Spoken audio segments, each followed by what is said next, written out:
चतुर्भुज चार चतुर्भुज दशभुज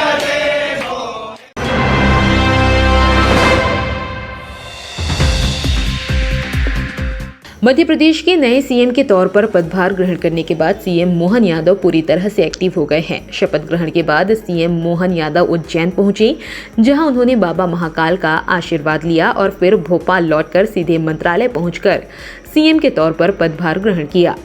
पदभार ग्रहण करने के बाद सीएम मोहन यादव ने डिप्टी सीएम राजेंद्र शुक्ल, डिप्टी सीएम जगदीश देवड़ा व मुख्य सचिव वीरा राणा सहित अन्य वरिष्ठ अधिकारियों के साथ शॉर्ट कैबिनेट बैठक की।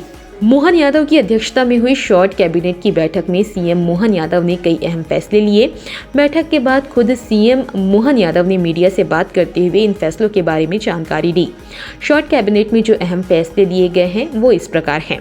मध्य प्रदेश में खुले में मांस की दुकानें नहीं चलेंगी। खुले में चलने वाले अंडे मांस की दुकानों पर होगी कार्रवाई।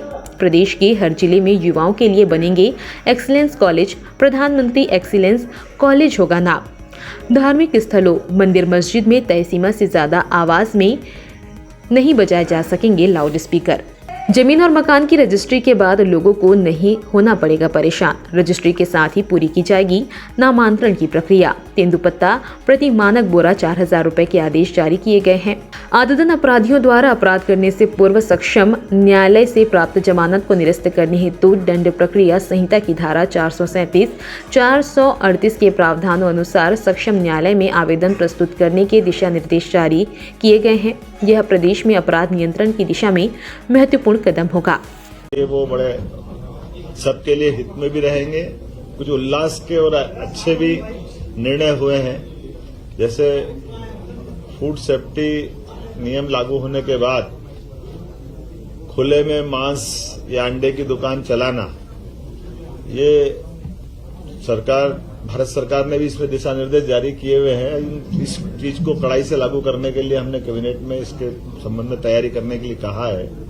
और चूंकि इस दिशा में योग्य प्रकार से जन जागरण भी हो जाए और जिनको ये बिजनेस करना उनको उसके दायरे भी बता दिए जाए, कैसे करना है, क्या करना है, उनको भी इन सारी बातों के अवेयरनेस के साथ। लेकिन शासन के स्तर पर हमने निर्णय किया है कि ये चीजों को लेकर के जनता की सुरक्षा भी जरूरी है और जिनका व्यवसाय करना है या जिनको इसको खाद्य पदार्थ के उपयोग में लेना है तो वो उनकी जान भी जोखिम में नहीं डालें। एक निर्णय हमने किया है कि हर जिले के अंदर युवाओं के लिए एक एक्सीलेंस कॉलेज बनाया जाए, जो सभी प्रकार की नई शिक्षा नीति के माध्यम से सभी कोर्स की वो पढ़ाई वहां हो सके। लगभग 52 कॉलेजों का चयन हम कर रहे हैं। अगले सत्र से ये सभी कॉलेज चालू करेंगे जिसमें सभी प्रकार के कोर्स, अगर वो डिग्री है तो पीजी होंगे, बस की व्यवस्था होगी और प्रधानमंत्री एक्सीलेंस कॉलेज के नाम से उनको जाना जाएगा। एक निर्णय हमने किया कि ये जो डिग्री, मार्कशीट और ये सब डॉक्यूमेंट्स को अवेयरने के लिए बच्चे परेशान होते हैं। कई बार जाने आने के लिए सारी झंझटें होती है, कई बार नकली लोग बना लेते हैं। तो डिजी लॉकर चालू करा रहे हैं। हमारे सभी प्राइवेट यूनिवर्सिटी, सभी कॉलेजों में दस्तावेजीकरण के आधार पर हर एक कोई किसी को चेक भी कर सकेगा और उनका अपना दस्तावेज का वो सुरक्षित एक डाटा भी बनेगा। तो सरकारी 16 यूनिवर्सिटी, 52 प्राइवेट यूनिवर्सिटी, सभी में इसको लागू करने के संबंध में आज निर्णय किया है। एक आदतन अपराधी जो बार बार अपराध करता और छूट जाते हैं, इनके लिए होम डिपार्टमेंट से कहा है तो 437, 38, 39 के अंतर्गत सीआरपीसी में इन पे दंडात्मक कार्रवाई करते हुए उनकी अगर जमानत भी होगी तो जमानत निरस्त कराएं, ताकि क्राइम पे कंट्रोल करने की दिशा में लॉ एंड ऑर्डर की दृष्टि से बड़ा महत्व का निर्णय है। एक प्रदेश में वैसे तो सबको मालूम है सुप्रीम कोर्ट ने गाइडलाइन दी है ध्वनि विस्तारक यंत्रों को लेकर के। तो ध्वनि विस्तारक यंत्रों को तो अपनी तय समय सीमा के अंदर और जो उनकी मर्यादा उसमें उनको अपनी उपयोग करना चाहिए। उस नाते से हम कोशिश करेंगे कि ये, लेकिन कुछ कुछ जिलों में अलग अलग स्थिति भी है। तो एक यूनानिमस सैद्धांतिक रूप से तो हम सहमत हैं, लेकिन अगर ऐसा लगता है कि जहां कोई परमिशन की जरूरत पड़ेगी तो वो परमिशन पे हम जाएंगे। अगर बगैर परमिशन कोई चला, इसको हम पसंद नहीं करेंगे।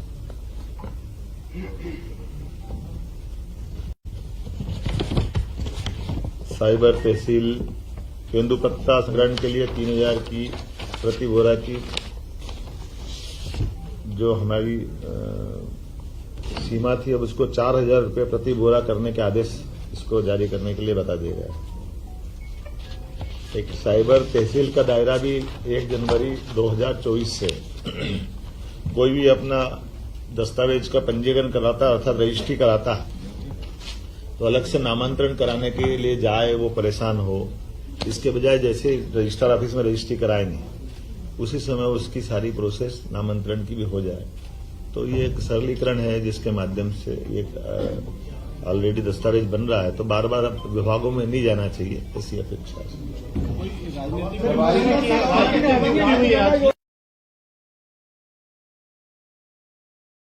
कोई इस सीमा का उल्लंघन करेगा तो उसके लिए कार्रवाई करेंगे। अभी विषय